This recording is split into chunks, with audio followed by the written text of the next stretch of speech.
준비하고 나 맡은 일 충성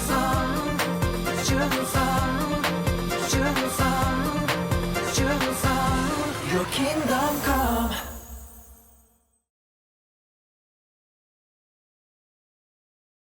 დიდი ხნის წინ გალილეის ერთ პატარა ქალაქში, კანაში, ქორწილი იყო.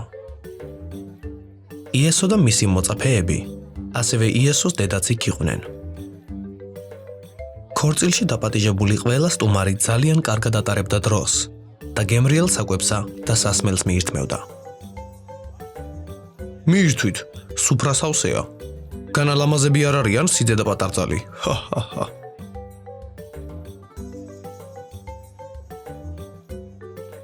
ყველა შესანიშნავად ატარებდა დროს, მაგრამ შემდეგ მსახურმა მოულოდნელად სუფრის გამრიგესთან მიირბინა და უთხრა.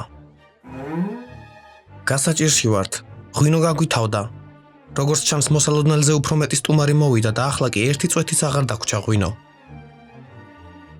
რაო? ღვინო აღარ არისო? ღმერთო ჩემო, ახლა რა უნდა ვქნათ? როგორ შეიძლება ქორწილი ღვინის გარეშე? რა საშინელებაა?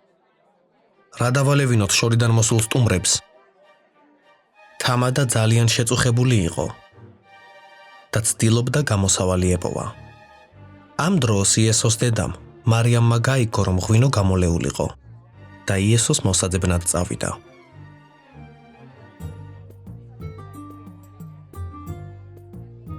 იესო, გავიგე რომ ღვინო გამოილია საქორწინო ნადიმზე.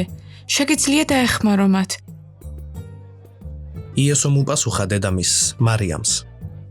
დედა, ჩემი დრო არ დამდგარა. მარიამს არ ესმოდა ყველაფერი, რაც იესომ თქვა. მაგრამ სჯეროდა, რომ იესოს შეეძლო დახმარება. ამიტომ მსახურებს უთხრა, რომ ისე მოქცეულიყვნენ, როგორც იესო ეტყოდა მათ. იესო და მსახურები მივიდნენ იქ, სადაც ქორწილი იყო გამართული და ნახეს 6 ქვის ჭურჭელი. ამ ქვის ჭურჭლებში შენახული წყლით შორი გზიდან ჩამოსულები იბანდნენ ხელებს, ან და თებშების და ჭიქების დასარეცხად იყენებდნენ. იესო მსახურებს დაელაპარაკა. ეს ქვის ჭურჭლები წყლით აავსეთ. მსახურები ვერაფერს ვერ მიხვდნენ, მაგრამ ისე მოიქცნენ, როგორც იესომ უთხრა მათ და ჭურჭლები წყლით აავსეს. ახლა კი ამოიღეთ ცოტა და თამადას მიუტანეთ. თამადა ჯერ კიდევ ძალიან შეწუხებული იყო. რა საშინელება. ახლა რა ვქნა? სად ვიშოვო მეტი ღვინო ამდენი სტუმრისთვის?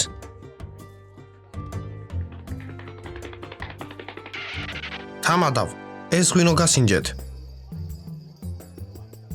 თამადას სახე გაუნათდა, როგორც კი მსახურის მიტანილ ღვინოს გაუსინჯა გემო.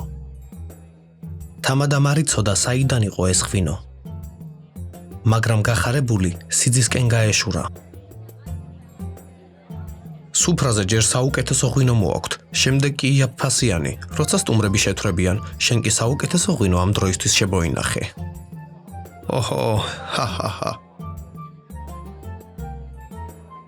იმ დღეს ქორწილში მისული ყველა სტუმარი ძალიან კარგად ერთობოდა და სიამოვნებით სვამდა საუკეთესო ღვინოს, რომელიც იესომ წყლიდან გადააქცია ღვინოდ.